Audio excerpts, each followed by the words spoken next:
रात के ठीक 2 बजे थे।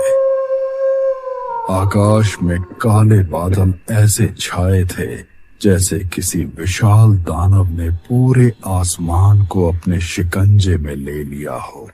उस रात ठंड की वो पहली बारिश थी जिसने मुझे उस डरावने जंगल के बीचों बीच फंसा दिया था। मैं उस रात शहर से अपने व्यवसाय के सिलसिले में सौदा करके बैलगाड़ी से अपने गांव लौट रहा था, पर मुझे शहर से निकलते निकलते देर हो गई। बारिश ने रात को और भी ज्यादा ठंडा कर दिया था। अरे राम, ये कैसी आफत है। कार्तिक का महीना अभी शुरू भी नहीं हुआ और ऐसी कड़कड़ाती ठंड और यह तूफानी बारिश, ऊपर से यह जंगल तो और भी डरावनी लग रही है। इस वीरान जंगल में मैं अकेला हूँ। ये सोचकर तो मेरा कलेजा मुंह को आ रहा है। हे ईश्वर, मेरे साथ रहना। ऐसा सोचते हुए मैं आगे बढ़ रहा था। बैलगाड़ी का पहिया कीचड़ में धंसता जा रहा था और बैल बेचैनी से हाँफ रहे थे। बिजली जब कड़कती तो क्षण भर के लिए पूरा जंगल किसी भूतीय तस्वीर से रोशन हो जाता और फिर अंधेरा और भी ज्यादा गहरा हो जाता। जंगल में हवा की सरसराहट नहीं थी, बस एक सन्नाटा चीरता हुआ तूफान का भयानक शोर था। ऐसा लग रहा है जैसे कि ठंड मेरी हड्डियों को भेद रही हो। क्या करूं? ऐसी ठंड में कब तक चलता रहूंगा? अभी तो गांव दूर है। बैल भी ठंड और बारिश से परेशान हो रहे हैं। कहीं इन्हें ठंड लग गई तो बीमार ना हो जाए। कोई आसरा ढूंढना पड़ेगा। तभी मुझे दूर पेड़ों के बीच एक हल्की रोशनी दिखाई दी। अरे वो क्या है? इतनी काली रात है और इस वीराने में, इस घने जंगल के बीच एक डेरा या फिर कुछ और। चलकर देखता हूँ, क्या पता कोई मदद मिल जाए। तो हिम्मत जुटाकर मैंने गाड़ी को उस ओर मोड़ लिया। शायद मेरी नियति मुझे बुला रही थी। जैसे जैसे मैं पास पहुंचा, एक पुरानी जीर्ण शरण पर अजीब सी सुंदर झोपड़ी दिखाई दी। उसकी फूस की छत पर पानी ऐसे गिर रहा था जैसे कोई जोर जोर से रो रहा हो। अजीब बात है, इस सुनसान और घने जंगल के बीच यह झोपड़ी, यहाँ कौन रहता होगा? कुछ अजीब बात है। पता नहीं क्यों ऐसा लग रहा है जैसे ये जगह मुझे अपनी तरफ आकर्षित कर रही है। खैर, आवाज लगाकर देखता हूं, शायद अंदर कोई हो। कोई है जी? कोई है यहाँ पर? मुझे कुछ मदद चाहिए। पर कुछ आवाज नहीं आई। मैंने फिर आवाज लगाई। कोई है यहाँ पर? मैं तूफान में फंस गया हूँ, थोड़ी मदद चाहिए। पर कोई जवाब नहीं आया। अचानक एक धीमी सी मधुर गूंजती हुई हंसी सुनाई दी और फिर बिना किसी के छोड़े दरवाजा अपने आप चलमराकर खुल गया। मेरे मन में एक सिहरन दौड़ गई। दरवाजे पर खड़ी थी एक अत्यंत सुंदर और आकर्षक युवती। उसके काले लंबे बाल और आंखें ऐसी थीं जैसे नशीली मदहोश कर देने वाली। कौन हो तुम राहगीर? इस तूफानी रात में मेरी कुटिया का दरवाजा क्यों खटखटा रहे हो? जी, मैं भाविक पास ही के गांव में रहता हूँ। बारिश और ठंड ने मुझे घेर लिया है। शहर से लौटते वक्त देर हो गई और ही अचानक बारिश शुरू हो गई। अब क्या रात गुजारने के लिए थोड़ी सी जगह और ठंड भगाने के लिए थोड़ी आग मिलेगी? मेरी बात सुनकर वो युवती थोड़ा मुस्कुराई। उसकी मुस्कान के पीछे जैसे कोई राज छुपा था। वो मुझसे बोली, ठीक है, मुझे कोई आपत्ति नहीं है। अंदर आ जाओ। बाहर की ठंड तुम्हें मार डालेगी। हाँ, पर याद रहे, मैं यहाँ अकेली रहती हूँ। उसकी बात पर मैं थोड़ा हिचकिचाया, पर दूसरा कोई रास्ता नहीं था, इसलिए चुपचाप शराफत से उसके साथ अंदर चला गया। झोपड़ी के बाहर जमा देने वाली ठंड थी, लेकिन अंदर का वातावरण बहुत गर्म था और एक अजीब सी मदहोश कर देने वाली सुगंध फैली थी। उसने मुझे बैठने के लिए कहा। तुम्हारा बहुत बहुत धन्यवाद। तुम नहीं होती तो पता नहीं मेरा आज क्या होता। पर एक बात समझ में नहीं आई, यह जंगल इतना भयानक है, दूर दूर तक कोई बस्ती नहीं, बिल्कुल सुनसान।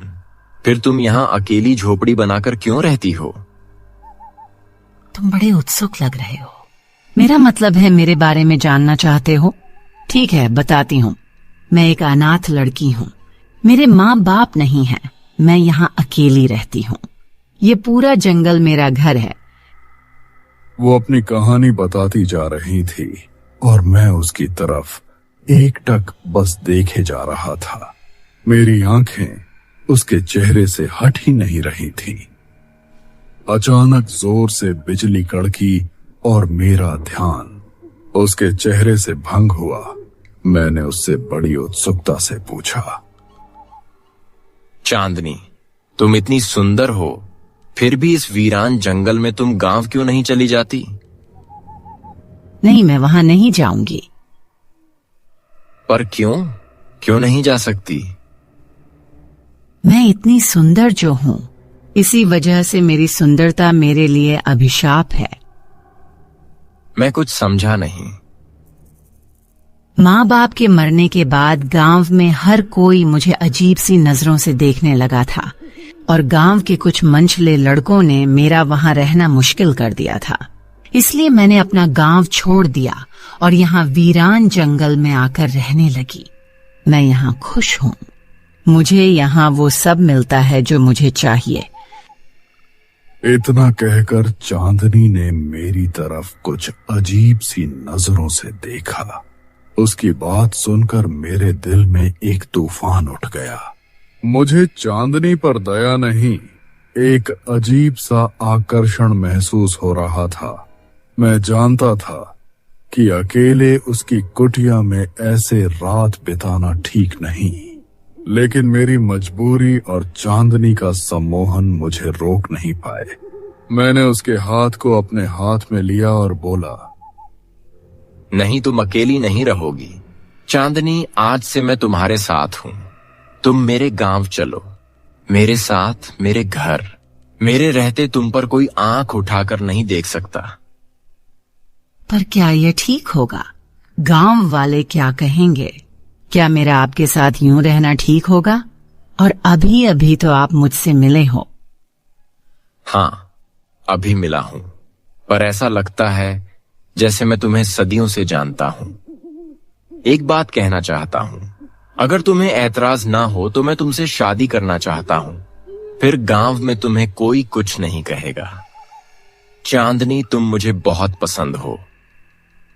चांदनी ने अपना हाथ छुड़ा लिया और एक पल के लिए उसकी आंखों में एक खतरनाक चमक आई जो तुरंत गायब हो गई। आप सोचते होंगे कि मैंने आपके लिए दरवाजा क्यों खोला। शायद आप ही मेरी नियति हो। ठीक है, मुझे कोई ऐतराज नहीं है। मैं आपके साथ आपके गांव चलूंगी। इतना कहकर वह दूसरे कमरे में जाकर सो गई और मैं भी चारपाई पर लेट गया। उस रात मुझे नींद नहीं आई। मैं बस चांदनी के बारे में ही सोचता रहा। मैं उसके सम्मोहन में पूरी तरह डूब चुका था। बाहर बारिश धीमी हो चुकी थी, लेकिन मेरे मन में एक तूफान चल रहा था।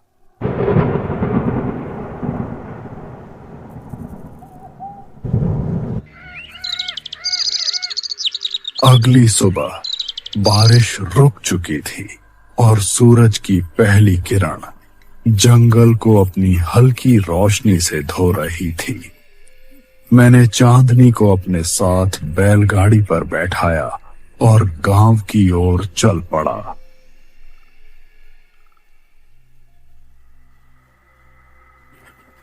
मैं अपने गांव के द्वार पर पहुंचा ही था कि एक बुजुर्ग आदमी ने मुझे टोका।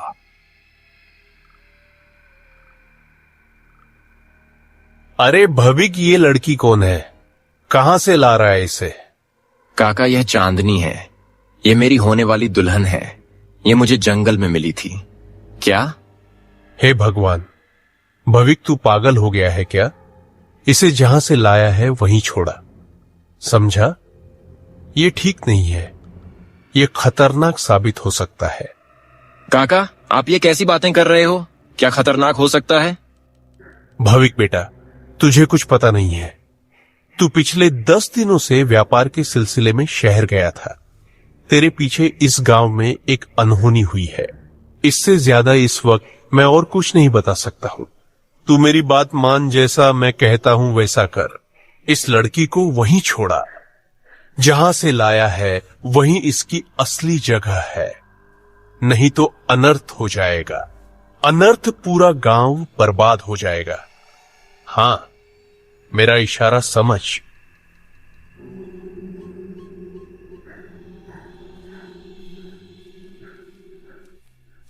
इतना कहकर काका वहां से तेजी से निकल गए और मैं बस स्तब्ध उनको जाता हुआ देखता रहा।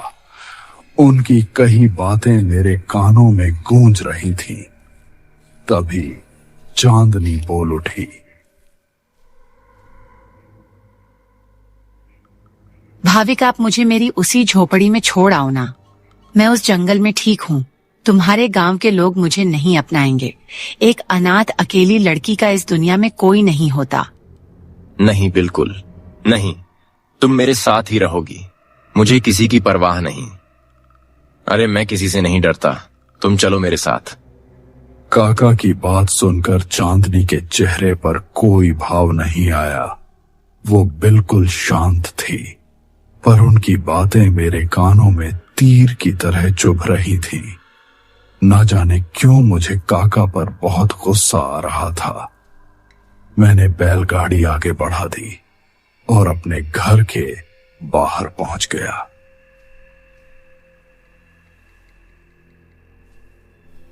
चांदनी, आओ अंदर चलो। अरे भाविक, तू आ गया। इतने दिन से कहाँ था? वो मैं व्यापार के लेन देन के सिलसिले में शहर गया था। ओह अच्छा, एक बात बता, वो सुंदर लड़की कौन है जो अभी तेरे घर के अंदर गई? कौन वो? अरे, वो तेरी भाभी है। भाभी, मैं उससे शादी करने वाला हूँ। वो मुझे पास वाले जंगल में मिली। भाविक, वो मुझे कुछ ठीक नहीं लगा है। ये कुछ अजीब नहीं है। तू एक अनजान लड़की को ऐसे घर ले आया। तुझे पता है आजकल गांव में एक चर्चा चल रही है। डर का माहौल पूरे गांव में छाया हुआ है। हाँ, काका भी कुछ ऐसा ही कह रहे थे। आखिर बात क्या है? अरे मैं बताता हूं, तू जरा सावधान रहना। लोग कह रहे हैं कि गांव के आसपास के इलाके में कोई आत्मा है। वहाँ क्या कर रहे हो? आइए ना। रमेश, तू अभी जा, मैं तुझसे बाद में मिलता हूं। ठीक है, थोड़ा सावधान रहना।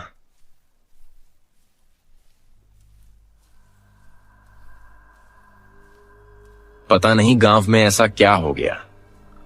अरे, अभी 10 दिन पहले तो सब ठीक था। मेरे शहर जाने के बाद ऐसा क्या हुआ है यहां जो सब इतना डरे हुए हैं?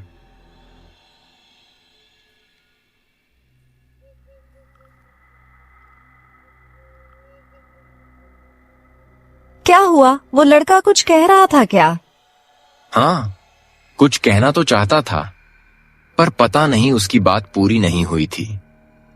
किसी खतरे के बारे में बता रहा था। खैर, जो भी हो, तुम परेशान मत हो।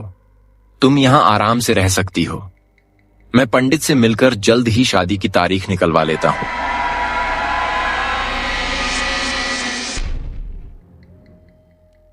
उस रात मैं अपने कमरे में लेटा हुआ था। मैं अपने बिस्तर से उठा और चांदनी के कमरे में गया, यह देखने के लिए कि वह सोई है या नहीं। चांदनी गहरी नींद में सो चुकी थी। गहरी नींद में सोती हुई वह और भी ज्यादा आकर्षक लग रही थी। मैंने उसे जी भर कर देखा और अपने कमरे में आकर सोने की कोशिश करने लगा। अचानक फिर से बारिश शुरू हो गई। वह रात और ज्यादा ठंडी होती जा रही थी। चांदनी के मैं सोचते हुए मेरी कब आंख लग गई मुझे पता ही नहीं चला, पर मेरी वो सुकून भरी नींद जल्द ही बेचैनी में बदलने वाली थी और मैं बिल्कुल अनजान था। अचानक किसी की पायल की आवाज से मेरी नींद टूट गई।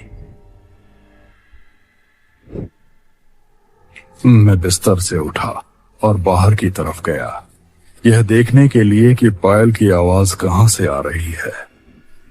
जब मैं बाहर गया तो मुझे चांदनी कहीं से आती हुई दिखाई दी।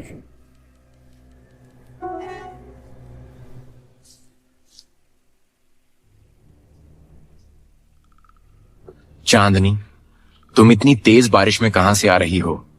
तुम तो सो रही थी ना? वो मुझे नींद नहीं आ रही थी। बारिश की आवाज से मेरी आंख खुल गई तो मैं बस बाहर आ गई। पर तुम तो पूरी भीग चुकी हो, बारिश में क्यों गई? चलो अंदर आ जाओ, तुम्हें ठंड लग जाएगी।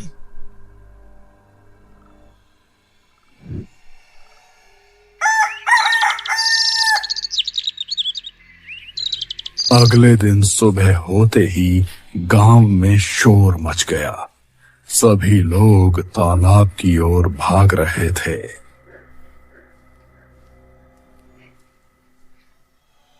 अरे रमेश, यह क्या हो रहा है? सब जल्दी में कहां जा रहे हैं?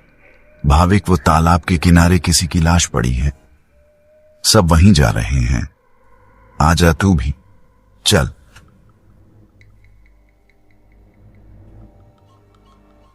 मैं रमेश के साथ तालाब पर गया तो वहां का नजारा देखकर मेरी रूह कांप गई। तालाब के किनारे पर उन्हीं काका की लाश पड़ी थी जो मुझे गांव के द्वार पर मिले थे। उनका चेहरा बिल्कुल सफेद पड़ चुका था। ऐसा लग रहा था जैसे किसी ने उनके शरीर से पूरा खून चूस लिया हो। तभी कुछ लोग बोल पड़े, अरे रे, ये क्या हो गया? काका की ऐसी मौत? हो ना हो, ये उसी का काम है। अब तो गांव में डर का माहौल बढ़ता जा रहा है। रात को घर से बाहर निकलना सुरक्षित नहीं है अब तो। अरे पर हुआ क्या है? कोई मुझे बताएगा सब लोग किस बारे में बात कर रहे हो? और काका की यह हालत किसने की? भाविक, आजकल गांव के आसपास किसी पिशाचिनी का वास हो गया है। तुझे पता है, ठंड की इन काली रातों में वो एक खूबसूरत छलावा बनकर घूमती है। कहते हैं कि वो अपनी मीठी मीठी बातों में लोगों को फंसाकर मार डालती है और उनका सारा खून पी जाती है। हो ना हो, ये उसी पिशाचिनी का काम है। पर ऐसे हादसे तो गांव के बाहर उस जंगल के इलाके में हो रहे थे। यह पहला मौका है कि गांव के अंदर ऐसा हादसा हुआ है। इसका मतलब है कि वह पिशाचिनी हमारे गांव में आ चुकी है। भाविक, तेरे साथ वो अनजान लड़की थी ना? तुझे पता है वो कौन है, कहां से आई है?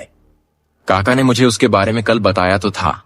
क्या पता वो पिशाचिनी उस लड़की का रूप बनाकर तेरे साथ हमारे गांव में तो नहीं आ गई है। नहीं, मेरी चांदनी ऐसी नहीं है। तुम लोग यह कैसी बात कर रहे हो? वो बेचारी तो अनाथ है, जंगल में एक झोपड़ी बनाकर वहीं रहती थी। अरे उसकी इस सब में क्या गलती है? भाविक, तुझे एक अनजान लड़की पर इतना भरोसा नहीं करना चाहिए। मैं चलता हूं, मेरी बात पर गौर जरूर करना। उसी रात मैंने चांदनी को फिर से बाहर जाते देखा। जब मैंने पूछा तो बोली कि उसे घुटन सी महसूस हो रही है, इसीलिए बाहर थोड़ी हवा लेने के लिए जा रही है।